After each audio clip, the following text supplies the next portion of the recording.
Right, welcome back to my channel. இப்போ எல்லாருமே registration பண்ணிட்டு இருக்கீங்க, அதுக்குள்ள பண்ணிருங்க. இப்போ கவுன்சிலிங் பதியறனால என்ன பெனிஃபிட்?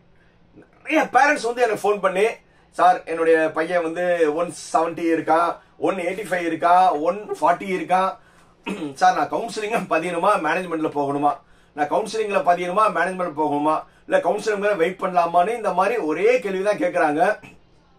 அவங்க எல்லாத்துக்கும் நான் சொல்ற ஒரே பதில், உங்க ஃபேமிலி சிச்சுவேஷன். ஃபர்ஸ்ட் வந்து உங்களுடைய ஃபேமிலி சிச்சுவேஷன்.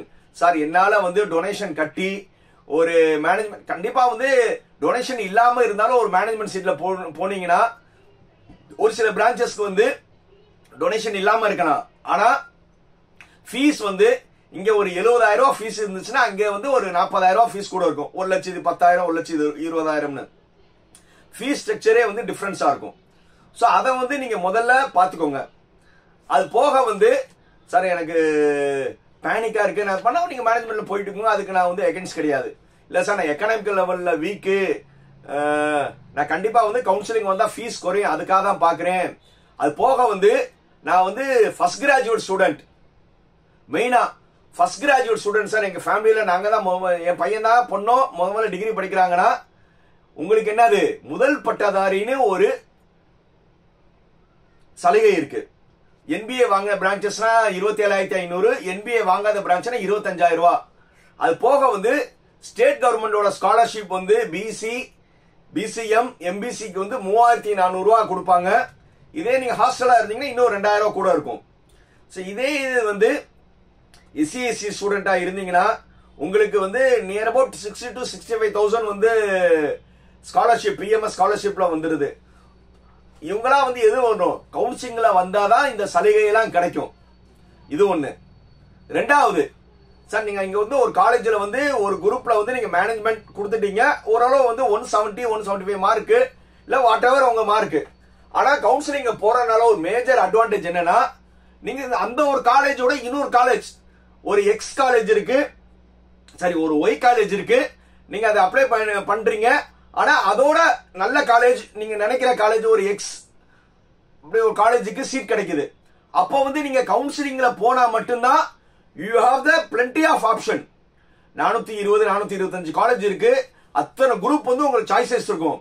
ஒரு மேனேஜ்மெண்ட்ல ஒரு குரூப்புக்கு சொல்லி நீங்க லாக் ஆயிட்டீங்கன்னா அந்த காலேஜ்ல இருக்கிற குரூப் தானே நீங்க சூஸ் பண்ண குரூப். பட் வந்து ஒரு கோர் பிரான்ச் நீங்க மேனேஜ்மெண்ட்ல டொனேஷன் இல்லாம ஃபீஸ் கம்மியா சேர்ந்துட்டீங்க.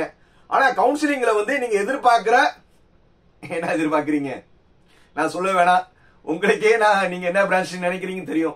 நீங்க நினைக்கிற பிரான்ச் கிடைச்சிருச்சு, ஃபீஸ் கம்மியா, ஃபீஸ் பெனிஃபிட் வேற காலேஜ்ல நீங்க நினைச்ச இது கிடைச்சிருச்சுன்னா பெனிஃபிட் தானே, ரெண்டாவது பெனிஃபிட்.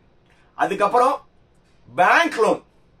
ஸோ பேங்க் லோன் வந்து மேனேஜ்மெண்ட் படிச்ச பையனுக்கும் கிடைக்கும், ஆனா கவுன்சிலிங் படிச்ச பையனுக்கும் கிடைக்கும். ஆனா உறுதியா வந்து அவங்க வந்து கவுன்சிலிங் படிச்ச பையனுக்கு கண்டிப்பா கொடுத்தே ஆவாங்க. மேனேஜ்மெண்ட் பையனுக்கு கொடுக்கலாம், கொடுக்காம இருக்கலாம், based on the bank manager and உங்களுடைய இன்ஃபுளுயன்ஸ். ஆனா கவுன்சிலிங்ல நீங்க அலாட்மெண்ட் சீட் எடுத்தீங்கன்னா கண்டிப்பா கொடுத்தே ஆகணும். அந்த பேங்க் லோன் வந்து எப்படி கொடுக்கணும், என்னென்ன மாதிரி அப்ளை பண்ணணும்னு சொல்லி நான் ஏற்கனவே வந்து வீடியோ போட்டிருக்கேன். அந்த வீடியோ போய் பாருங்க. பார்ட் 1 வீடியோ வந்து என்னென்ன கிரைட்டீரியா உங்களுக்கு தேவைன்னு சொல்லி போட்டிருக்கேன். அடுத்த பார்ட் 2 வீடியோல எப்படி அப்ளை பண்ணணும்னு சொல்லி போட்டிருக்கேன். அந்த வீடியோல வந்து பார்ட் 1 வீடியோல நான் ஒரே ஒரு இது சொல்ல மறந்துட்டேன். எல்லா பேங்க்ஸ் வந்து மினிமம் 60% எதிர்பார்ப்பாங்கப்பா. நீங்க கவுன்சிலிங்ல வந்து மினிமம் 60% எடுத்திருக்கணும். +2ல வந்து நீங்க என்ன செஞ்சிருக்கணும், மினிமம் 60% எடுத்திருக்கணும். பிசி, எம்பிசி, பிசிஎம் எல்லாருமே. இன்கேஸ் SC/SC இருந்தீங்கன்னா மினிமம் 50% எடுத்திருக்கணும். SC/SC ஸ்டூடெண்ட் வந்து ஆல்மோஸ்ட் உங்களுக்கு என்னது கவர்மெண்ட் ஸ்காலர்ஷிப்பே கிடைச்சிரும்ல, 60 to 65 தெரிஞ்சிடும். அதுக்கப்புறம் உங்களுக்கு அவ்வளவு தேவைப்படாது. இருந்தாலும் ஒரு இன்ஃபர்மேட்டிவா நான் சொல்றேன். இது ஒரு மேஜர் அட்வான்டேஜ் கவுன்சிலிங் போறதுனால. அது போக என்னென்ன கவர்மெண்டோட பெனிஃபிட்ஸ் இருக்கோ, கவர்மெண்ட் வந்து என்னென்ன பெனிஃபிட்ஸ், இப்போ இவ்வளவு பெனிஃபிட்ஸ் கொடுக்குறாங்க, நாளைக்கு இன்னும் நிறைய பெனிஃபிட்ஸ் கொடுக்கலாம். அந்த பெனிஃபிட்ஸ் எல்லாருமே யாருக்கு வரும்னா கவுன்சிலிங்ல வந்த பையங்களுக்கு மட்டும்தான் வரும். நல்லா தெரிஞ்சுக்கோங்க. கவர்மெண்டோட என்னென்ன பெனிஃபிட்ஸ் இருக்கோ அது எல்லாமே யாருக்கு வரும்னா கவுன்சிலிங்ல எடுத்த பையங்களுக்கு தான் வரும்.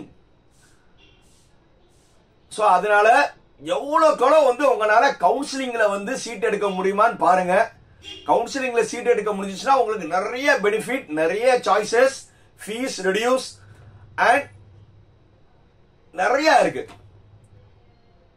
அதனால எல்லாருமே வந்து ஃபர்ஸ்ட் பிரியாரிட்டி வந்து கவுன்சிலிங்ல வைங்க.